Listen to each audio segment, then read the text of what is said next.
Looting and rioting would erupt on the streets and thousands would die if Britain was crippled by a cyber attack. Experts warn modern life is so reliant on electricity. Security services said if disaster knocked out the energy grid, the country would be 4 meals away from anarchy. Such are the risks Britain faces from a belligerent Russia should it launch a cyber attack or shut off gas supplies. As identified by Cambridge University academics, a catastrophic cyber attack is one of several black sky hazards that could plunge the country into chaos, along with extreme weather, solar storms or terrorist attacks. Julius Weitzdorfer at Cambridge's Centre for the Study of Existential Risk said law and order would start to break down within days. I think that is a risk that is very real in the UK, and it's also neglected, and that sort of scenario could happen any time. It could happen tomorrow, he told The Telegraph. Mr. Weitzdorfer warned looting would erupt as soon as people ate what was in their cupboards, and authorities would lose control of the country. Water supply and sewage rely on electricity, as do petrol pumps, and a communications blackout would mean the government couldn't inform the public. Lord Arbuthnot of Edrom, who advises the Electric Infrastructure Security Council, said 21st century society was hopelessly reliant on electricity. Modern life would grind to a halt, and the complexity of modern society is such that if you one or two little pieces of the jigsaw, the whole thing collapses, he said. The national grid echoed this sentiment, saying a reliable supply of energy is our most important job. Other than a cyber attack by Russia or other parties, risks included extreme weather, an electromagnetic pulse weapon, terrorist attacks on substations and solar storms. Defense Secretary Gavin Williamson said last month Russia was spying on Britain's energy infrastructure, and thousands would die if it chose to knock it over. This weekend's cold snap could also leave the country at the mercy of Russian gas suppliers. Plunging temperatures on Sunday and Monday are likely to send demand for gas soaring across the UK and Europe to heat and light homes. A report from the analysts S&P Platts warns relying on Russia may be the only option for European nations if they suddenly need more, as other supplies are already running at or near capacity. Gas reserves across the continent are at record lows after cold spells and the closure of British storage facilities. But the report said gas demand is set to rise again from the end of the week across northwestern Europe, bringing potential large-scale gas withdrawals back into play and prompting a likely increase in nominations for Russian gas imports. Given the surge in demand, Russian gas supplies are considered the only swing source of gas under current conditions. Domestic production and other import sources are effectively maxed out. Campaigners fear the growing reliance on imports leaves the UK vulnerable at a time of heightened political tension with Russia in the wake of the row over the poisoning of former double agent Sergei Skripal and his daughter in Salisbury. Official figures suggest only a small proportion of Britain's gas comes from Russia directly, but many major pipelines across Europe start in Russia. This allows state-backed giants such as Gazprom effective control of European gas supplies. Experts say the UK would struggle to balance its own supplies if there were not enough available on the continent. And they warn that the only nation capable of increasing supplies in times of high demand is Russia. Gazprom claims it sold just over 16 billion cubic meters of gas to the UK last year, around 20% of the country's total demand. Russia's gas exports to Europe rose to a record 194 billion cubic meters last year. Britain also bought a shipment of liquefied natural gas from Russia to cope with demand during the beast from the east weather front at the end of February. Tory MP Stephen Crabb said, "We know Russia deliberately uses its energy resources to create relationships of dependency across Europe, and I don't think we should be putting ourselves in that position. There are lots of options." The Prime Minister told the Commons yesterday Britain is looking to other countries to supply gas as it ramps up measures against Russia in response to the Skripal affair.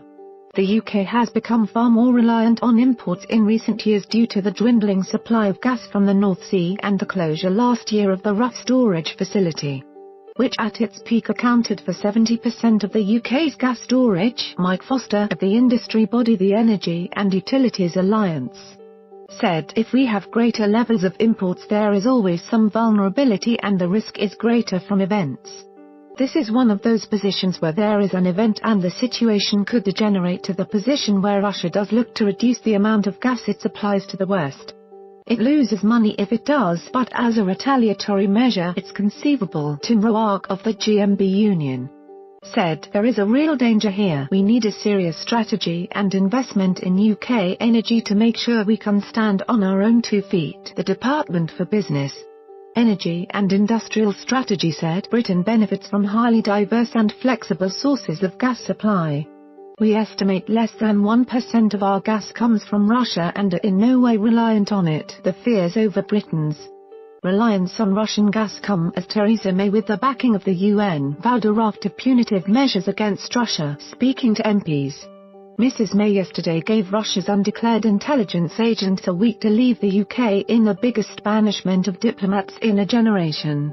She also declared the UK will break off all high-level contact with the country, impose new sanctions and could seize the lucrative London assets of Putin's cronies. Speaking to MPs, Mrs May yesterday gave Russia's undeclared intelligence agents a week to leave the UK in the biggest banishment of diplomats in a generation.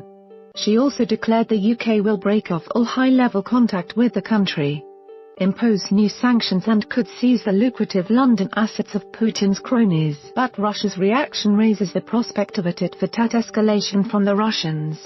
And number 10 is braced for British officials to be expelled from Moscow in retaliation. The move from Mrs May was swiftly branded absolutely unacceptable by the Kremlin, as they warned, "Our response measures will not be long in coming." After being notified of the reprisals at the Foreign Office, Ambassador to the UK Alexander Yakovenko branded them a provocation and unacceptable and confirmed there would be expulsions of British diplomats. And the Russian embassy tweeted that the measures were part of a bid to punish Russia under a false pretext. It added, "We believe it is absolutely unacceptable and unworthy of the British government to seek to further seriously aggravate relations in pursuit of its unseemly political ends." Having announced a whole series of hostile measures, including the expulsion of 23 Russian diplomats from the country, they added, "Needless to say, our response measures will not be long in coming." The expulsions announced by Mrs May yesterday amount to around 40% of the 58-strong contingent at the Russian embassy.